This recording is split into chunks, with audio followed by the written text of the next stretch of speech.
What's up, tribe? How you guys doing? Go ahead and hit that subscribe button, and I hope you like this video. This is Love and Hip Hop, Atlanta season 10, episode 11. So listen, let's go on and get through this because it just won't a lot there. We start off with Spice. She is packing up to go to New York to promo for her new album. She's doing Wendy Williams. She's doing The Breakfast Club. She is doing the whole thing. And she said, listen, I got a lot going on in a little bit of time, but I'm excited because, you know, I've been trying to do this. I've been trying to cross over and break through the U.S. market for years. And this is finally, like, I'm finally getting some traction. Carly comes over and Carly tells her how Dubai was. And she's talking about her daughter and this boyfriend that she ain't feeling. And Spice told her the same thing that everybody else told her. Girl, if you don't just sit back and chill, and when things fall apart, just be Mama Bear and have your daughter's back, it's going to be what it's going to be. Spice says that things are not going well in her relationship. She said professionally, everything is great, but personally, things aren't going well because her boyfriend really has been complaining about how she performs, what she does on stage, how she dresses. And my thing is this, I'm not even about to sit here and entertain this whole conversation because you knew who she was when you met her. You didn't meet her and she was one way. You were on the show. You were production on the show. You saw her do in all her glory on the show. Like, you know who she is, you know what she does. So I don't think that's fair to her that now all of a sudden you her boo thing and now you turning this into you making her make a decision or wanting her to do something different. So when she was on Wendy Williams was like, are you married? She said, I am single. And they tried to tell her afterwards, girl, you shouldn't have said single. You're going to make him mad. It's a difference between saying I'm not married versus I'm single. Because you cannot be married and still be in a relationship. But you talking about something, I'm single, girl. But you did it on purpose to make him mad because you said you went over his house and he had taken down the pictures he had of y'all and that hurt your feelings. So you get back home and he come by the house to see you. She done changed the locks. But here's my problem. First of all, your kids are calling him Papa. He is not their damn Papa. I don't give a damn how long y'all been dating. I don't give a damn how long and how much time y'all spend together. At the end of the day, they not his daggone kids. And unless y'all get married, I don't think it's fair to those kids to put that label on that man and have your kids calling that man Daddy, Papa, or anything like that. You can find another name for them, so you're not calling him by their first name. But anyway, that's not my business. So he comes in and he's trying to talk to her. Now he's talking to her about how embarrassed he was that she was on Wendy Williams talking about she was single. And she said, well, how you think I felt when, you know, I went by your house before I left to go to Wendy Williams and you took my pictures down. So as far as I was concerned, I am single. Now what? He was like, okay, well, clearly this conversation ain't going nowhere. She said, and it ain't. You can go. And that's where that conversation ends. So then Miss Ricci, isn't that her name, Ricci? She's having a listening party. She about to go out on tour with Kevin Gates. And so she wants to, you know, put some new music out. So she has some, you know, some music that's going to be a big crowd. That's going to be a guaranteed, you know, packed house every night. And so she's going to have like a little listening party, and she asked Hollywood to set it up, and he was like, well, you want to invite your mom? And she was like, I don't know, you know, me and my mama ain't really been talking since that whole situation, and I'm not sending my kids back to her. I'm gonna let my kids come on tour with me. I mean, when I was playing the clubs, they couldn't go on tour with me, but now that I'm be playing arenas, you know, they might be able to come. What the fuck is the difference? It's still nighttime. They need to have their ass in bed anyway. Whether you play in a club or whether you play in an arena, it ain't like they're going to be there with you. Or at least they don't need to be there with you. I mean, if you want to take them on tour, take them on tour. But, child. So they end up having the listening party. And her mama come. And they end up getting into this argument, child. And they yelling. And they bringing up shit from when she was 13 years old. And the mama put her out the house, but then called the police and said she was, you know, she was a runaway, I guess. And how this has been going on. And they have this horrible relationship. And all she kept saying was, I know I wasn't perfect. I know I did some things. And for that, I apologize. But you never acknowledged what you did to me. And you never apologized for what you did to me.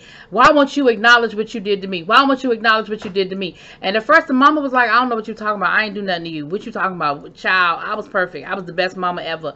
I don't know what you're talking about. I never did nothing to you. You should have called me. If people told you I was talking behind your back, you should have called me. But you ain't called me. So They end up going back and forth. The mama leaves. She go in the bathroom and cry. Then she come out and say, I didn't want to do this on TV. I didn't want to do this on TV. But your whole storyline is about your mama. How you ain't want to do it on TV? That's all y'all been talking about. Like, legit, that is your whole storyline. Is your relationship with your mama. So what didn't you want to do on TV?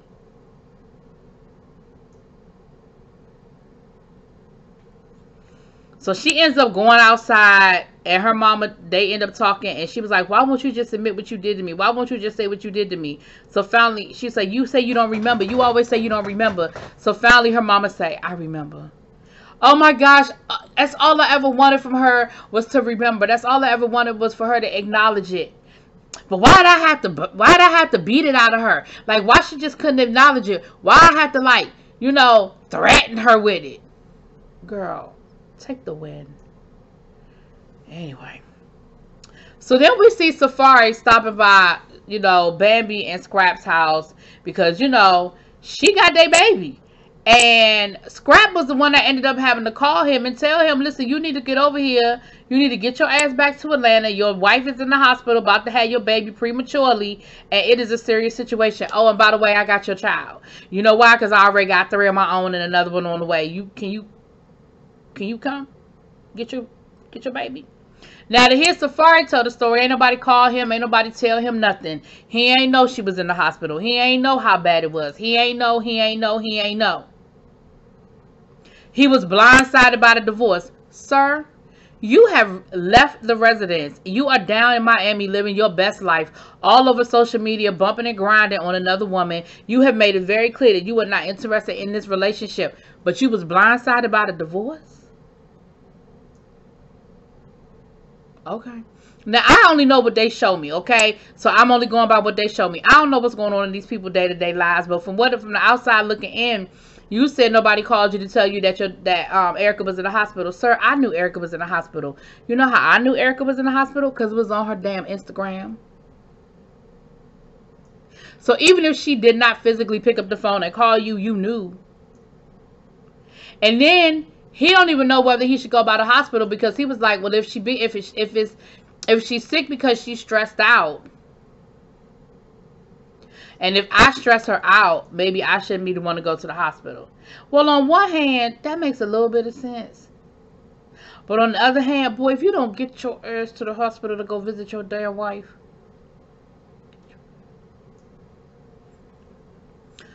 So later on in the episode, Erica come home and she's talking to a friend of hers who's the godmother to their daughter, and basically she's talking about he came by the hospital but he only stayed for a little while and he would leave for hours at a time, and he wasn't really there to comfort me, he wasn't really there to be there for me, he was only there to say that he came.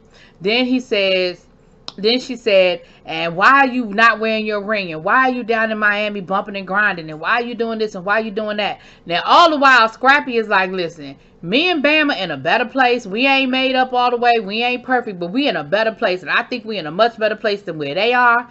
And when the ring thing came up, he was like, well, a whole lot of people ain't wearing their ring. And she was like, you're right. A whole lot of people ain't wearing their ring. But the difference is your ass ain't at the club bumping and grinding on another woman. Like, yeah, you're not wearing your ring, but you ain't bumping and grinding. You're not embarrassing me on social media. You're not out here making me look crazy. Like, we might be having our issues internally, but on the outside looking in, don't nobody know we having no problems. I keep getting pregnant. People think we happy, okay?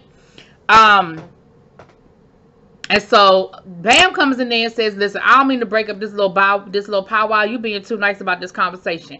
Safari, you fucking up. You stressed your wife out. Part of the reason why her ass is in the hospital is because of you. So if you don't get your ass together and get your shit together and take your happy ass over to that hospital, I know you better.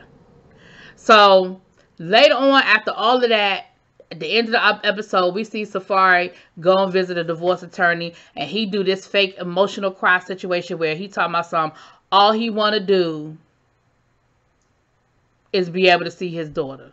Because, well, his kids, because he knows that Erica can be vindictive and will try to stop him from seeing his child, and he just want to see his child. And she said, don't worry about it. We specialize in rights for the father. And so we're going to make sure that you see your children however you want to see them. He said, well, I want a 50-50 split. And she said, well, that's not unreasonable. I agree with that. I mean, he might be a ain't shit husband, but I don't know what he is as a daddy. And he has a right to see his child as often as he want to see his child. Okay. All right, then we had this little scene with what's the girl Dion Ferris's daughter, she thinking about moving to LA. She not with a man or a woman right now. She just trying to make her things work out because she trying to get signed to a major record label. She trying to move to LA because she says she gets more done. She's more productive when she's in LA. Yada yada yada. Okay, and that's it. Mama D called Scrappy over to the house to tell him that when she was in Dubai, Sierra let the cat out the bag that Bam is talking about a divorce. Now listen, that part is very true. But here's where Mama D is being Mama D, and Mama D putting 20 on 10 and adding sauce to that shit. And she says she gonna take you for everything you got, and you need to protect yourself, and you need to do this, and you need to do that. And if she coming for you, she gonna have to come for both of us. And Scrappy was like, what are you talking about? He said, clearly she got the names mixed up because me and Bambi ain't getting divorced. If Sierra was talking to Erica and Bambi, then it sounds like she got the stories mixed up. And I think she's talking about Erica, who actually did go file for divorce, and not Bambi, who is in my house right now watching our kids. Okay? And then he gets upset and sort of breaks the fourth wall because he was like, y'all just trying to have a storyline. Everybody just trying to get a storyline. And he ends up taking his mic off. And he said, listen, let's be clear. I ain't saying that well, I think that was a preview for next week, but I'm going to just throw it in here because he was right. I ain't saying that my wife ain't thinking about divorce, but Bambi ain't going to do it behind my back. She going to do it in my face. And for that, I agree with him 100%. Bambi ain't doing nothing behind his back. But listen, y'all know Mama D got to add sauce to it. You know she got to make a scene. Mama D ain't been in but 3 episodes this season. Y'all know she got to get her check. Okay? And is it me? But how many times has Mama D moved since this show started? I ain't even been watching it since season 1. But I know every season Mama D lives somewhere different. Every season. And where is her husband? Where Ernest at? Why we don't never hear about him no more? Did they get divorced? I mean, clearly they not together no more because I ain't heard his name. Anyway, I feel like that's it, y'all. And if it's more to it, oh well, I'll get y'all next week because I don't feel like there's more to it. Anyway, that's it. That's all. I'll talk to y'all later. Peace.